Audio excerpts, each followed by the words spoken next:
پھر وہاں پر ایک بکرے کو ذبح کرنے کے لیے لایا جاتا ہے۔ پھر شیخ ادب علی فرماتے ہیں کہ اللہ پاک ہمیں اپنے حفظ و امان میں رکھے، اور خاص کر کے ہر اس سپاہی کو جو اللہ کی راہ میں جہاد کرنے کے لیے نکلا ہے۔ اس کے بعد اس بکرے کو ذبح کر دیا جاتا ہے۔ پھر یعنی شہر کے داخلی دروازے کا منظر دکھایا جاتا ہے، جہاں پر کچھ لوگ موجود ہوتے ہیں اور وہ بیندر بے کے حق میں نعرے لگا رہے ہوتے ہیں، کیونکہ بیندر بے اوکتم بے کے ساتھ اپنے کچھ ساتھیوں کو لیے یعنی شہر میں داخل ہو رہے ہوتے ہیں۔ یعنی شہر میں پہنچتے ہی بیندر بے پانی پیتے ہیں اور پھر اوکتم بے سے کہتے ہیں کہ دیکھو یہ وہی عثمان ہے جو چٹیل میدان میں رہا کرتا تھا، اب وہ اس یعنی شہر پر حکومت کرتا ہے اور پوری دنیا کو چیلنج کرتا ہے، اور دنیا میں اس کا علیحدہ ہی روب اور دبدبہ ہے، کافر اس کی دہشت سے لرزتے ہیں۔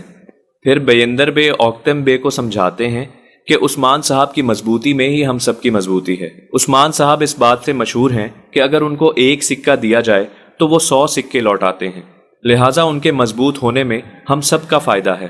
اوکتم بے جواباً کہتے ہیں کہ ہم نے ہمیشہ ہی عثمان صاحب کا ساتھ دیا ہے اور انشاءاللہ آگے بھی دیتے چلے جائیں گے۔ پھر بیندر بے ایک بہت عجیب بات کرتے ہیں کہ اگر ہم عثمان صاحب کے پیچھے رہتے ہیں اور عثمان صاحب کا ساتھ دیتے ہیں تو ہماری بھی ذمہ داری عثمان صاحب کے اوپر آتی ہے، لہٰذا ہمیں اگر فائدہ نہیں ہوتا تو عثمان صاحب کو اس بات کا بھی جواب دہ ہونا پڑے گا۔ اس کے بعد دکھایا جاتا ہے کہ عثمان صاحب مصلی پر موجود نماز پڑھنے کے بعد اللہ کی ذات سے دعائیں مانگ رہے ہوتے ہیں۔ وہ کہتے ہیں کہ یا اللہ تو ہر چیز پر قادر ہے، یہ تمام تر فتوحات میری نہیں بلکہ تیری ہیں، میں تجھ سے دعا کرتا ہوں کہ ان سرزمینوں پر ہمیشہ امن قائم رہے، اور تو نے مجھے ان سرزمینوں کی حفاظت کا ذمہ دیا ہے، یا اللہ مجھ سے بہتری کا کام لینا۔ یا اللہ پاک اس سرزمین پر مجھے اسلام پھیلانے کی ہمت اور طاقت عطا فرما۔ یا اللہ مجھ سے وہ تمام تر کام لے کہ میرے مرنے کے بعد آخرت میں شرمندہ نہ ہوں۔ اس کے بعد عثمان صاحب سرداری کمرے کی طرف جاتے ہیں، جہاں جرگے کے لیے پہلے سے بہت سے سردار موجود ہوتے ہیں۔ عثمان صاحب اللہ کا نام لے کر جرگے کا آغاز کرتے ہیں، اور پھر وہ ایک تیمور سے پوچھتے ہیں کہ مجھے تازہ صورتحال بتاؤ۔ ایک تیمور جواب دیتے ہوئے کہتے ہیں ابھی ہمارے اور بھی بہت سے ساتھی آنے ہیں، لیکن کچھ ساتھی ہم تک پہنچ چکے ہیں۔ عثمان صاحب جواباً کہتے ہیں کہ بہت خوب، اگر ہماری تعداد بڑھتی چلی جا رہی ہے تو ہمارے سپاہیوں کی تعداد بھی بڑھتی چلی جا رہی ہوگی، ہمیں زیادہ سے زیادہ ہتھیار بنانے کی ضرورت ہے۔ پھر عثمان صاحب بیندر بے سے مخاطب ہو کر کہتے ہیں کہ کیا آپ نے ہتھیار بنانے کی تیاری مکمل کر لی ہے؟ بیندر بے جواباً کہتے ہیں کہ آپ بے فکر رہیں، ہتھیاروں کے حوالے سے کام جاری ہے۔ پھر عثمان صاحب اوکتم بے سے مخاطب ہو کر پوچھتے ہیں کہ کراجاک کے علاقے کی کیا صورتحال ہے؟ وہ عثمان صاحب کو جواب دیتے ہیں کہ سب ٹھیک ہے۔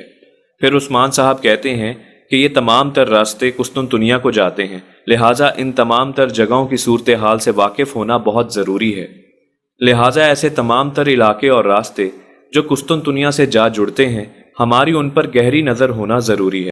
اس کے بعد قسطنطنیہ کے ایمپرر کا منظر دکھایا جاتا ہے، جہاں کینٹاکیوزینس ایندرونیکوس سے کہتا ہے ہمیں کچھ بھی کر کے عثمان کو روکنا ہوگا، عثمان ہمارے لیے وبال جان بنتا جا رہا ہے اور وہ دن دور نہیں کہ عثمان ہم سب پر حاوی ہو جائے گا۔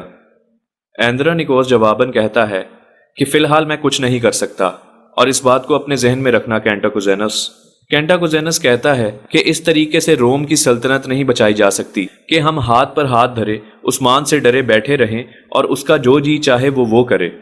وہ کہتا ہے کہ پاپاسی ہماری مدد کے لیے تیار ہے، ہم کروسیڈرز کی مدد کے ساتھ عثمان پر حملہ کر کے اسے ختم کر سکتے ہیں۔ آندرونیکوس جواباً کہتا ہے کہ صرف بے وقوف ہی اس بات پر یقین کر سکتے ہیں، کیا تم نے ماضی سے کچھ نہیں سیکھا؟ کیا تم کیتھولک پر بھروسہ کر سکتے ہو؟ کیتھولکس اور ہمارے دشمنوں میں کوئی فرق نہیں۔ کینٹاکوزینس جواب دیتا ہے کہ تم عثمان سے تو معاہدہ کر سکتے ہو لیکن کیتھولک سے نہیں کر سکتے۔ میری یہ بات یاد رکھنا کہ ہم نے اگر کیتھولکس کو ساتھ نہیں ملایا تو عثمان ایک دن ہم پر چڑھائی کر دے گا۔ شہنشاہ غصے میں آ جاتا ہے اور کہتا ہے کیا میں تمہیں ایک بزدل دکھائی دیتا ہوں؟ کینٹاکیوزینس جواب دیتا ہے کہ بالکل بھی نہیں، میں تو بس یہ بتانا چاہ رہا ہوں کہ اگر ہم نے دشمن کو صحیح وقت پر نہیں مارا تو ایک دن وہ ہم پر حملہ کرے گا اور ہم سے ہماری ساری طاقت چھین لے گا۔ ایندرونیکوس پوچھتا ہے کہیں تم میرا ساتھ چھوڑنے تو نہیں والے؟ کینٹاکیوزینس جواب دیتا ہے کہ ہرگز نہیں، میں مرتے دم تک آپ کے ساتھ ہوں۔ دوسری طرف عثمان صاحب جرگے میں موجود سرداروں سے بات چیت کر رہے ہوتے ہیں۔ وہ کہتے ہیں کہ اگر کافروں کو یہ پتہ چل جائے کہ ہم میں کتنی قوت اور طاقت موجود ہے تو وہ تمام تر کافر اکٹھا ہو کر ہم پر حملہ کر دیں۔ لہٰذا ہمارے لیے یہ ضروری ہے کہ ہم اونچی اونچی دیواریں بنائیں، جس کی وجہ سے ہمارا یہ رہنے کا علاقہ یعنی شہر مزید محفوظ ہو جائے۔ عثمان صاحب کہتے ہیں کہ دیوار بنانے کی یہ ذمہ داری میں اورحان بے کو سونپتا ہوں، اور اورحان بے سے کہتے ہیں کہ اب یہ تمہاری آزمائش ہے کہ جو کچھ تم نے سیکھا ہے وہ اب ہمیں کر کے دکھاؤ۔ دیواریں بنانے کے ساتھ ساتھ کارا چائسر قلعے کی ذمہ داری بھی اب تمہاری ہے اورحان بے، اور اب تمہیں یہ ثابت کرنا ہوگا کہ کیا تم اس چیز کے اہل بھی ہو یا نہیں۔ اور پھر وہ علاؤالدین سے کہتے ہیں کہ تم ابھی اپنی پڑھائی کا سلسلہ جاری رکھو۔ علاؤالدین بے تھوڑے سے مایوس نظر آتے ہیں، اور پھر وہ ایک تیمور سے مخاطب ہو کر ان کو ان کی ذمہ داریاں بتاتے ہیں۔ پھر عثمان صاحب تمام تر جرگے سے مخاطب ہو کر کہتے ہیں کہ اب ہماری ذمہ داری بنتی ہے کہ یعنی شہر کو بہت بڑا کاروباری مرکز بنایا جائے، اتنا بڑا کاروباری مرکز کہ یہاں پر سمندری سامان بھی لایا جا سکے۔ اور یہ ذمہ داری کسی ایک شخص پر عائد نہیں ہوتی، بلکہ جرگے میں موجود تمام تر سرداروں پر عائد ہوتی ہے کہ وہ یعنی شہر کی ترقی کے لیے بڑھ چڑھ کر حصہ لیں۔ بیندر بے جواب دیتے ہیں کہ ترک لوگ تو پہلے ہی تجارت کرنے کے لیے تیار ہیں۔ پھر وہ اپنے 2 سپاہیوں کو اشارہ کرتے ہیں، وہ ایک سونے سے بھرا بکسا عثمان بے کے سامنے رکھ دیتے ہیں۔ عثمان بے کو یہ حرکت نامناسب لگتی ہے۔ وہ بیندر بے سے کہتے ہیں کہ یہ سرداروں کا جرگہ ہے، سونے کی نمائش کرنے کا جرگہ نہیں، اور بہتر ہوگا کہ تم یہ سونا غریبوں میں بانٹ دو۔